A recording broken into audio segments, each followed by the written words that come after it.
keep those unwanted hands out of your pocket.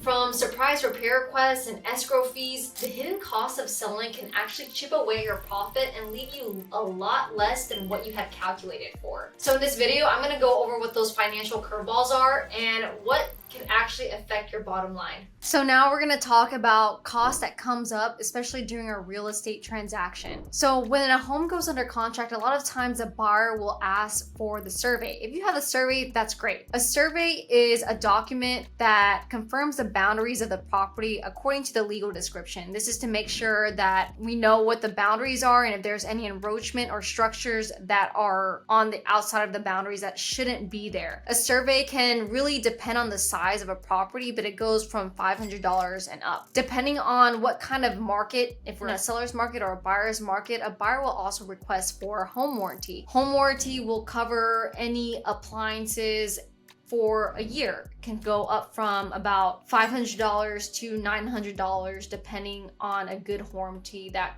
covers most of the house from wear and tear. In most cases, the buyer will also get an inspection period. They'll receive an inspection report, and a lot of the times the buyers will try to negotiate for the repairs and any things that needs to be fixed. This could cost thousands of dollars depending on the condition of the house. Those are things that can be negotiated on. Also, if your home is in an HOA, the HOA resale certificate will cost about $300 to $500. The HOA resale certificate will show if you are in good financial standing, you have been paying your assessments, and as well for a lender, they want to see that the HOA is also in a good financial standing. All of this can be negotiated on in a real estate transaction. So in order to stay ahead of the game, you're gonna wanna know what these closing costs are. If you sell your house for $400,000, you're not gonna be walking away with $400,000. So let's start with the typical closing costs. These fees include title policy, usually a seller pays for that. Any title fees, recording fees, escrow fees, all of this is gonna be about 2% of the sale price. And then you're gonna have to take out for anything that you owe on the property. This includes your mortgage. If you have any liens like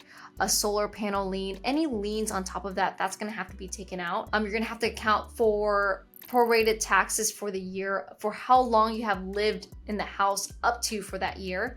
Any HOA assessments that you haven't paid for. So all that is pretty straightforward. You're gonna pay for any debt and any closing costs that is about 2% of the sales price. Lucky for you, this is all stuff that a good real estate agent can negotiate to protect your bottom line. So reach out to me if you want someone to protect your bottom line, or if you're already starting to add up these costs, reach out to me for a net sheet below so you can see the exact or guesstimated number of what you'll walk away with.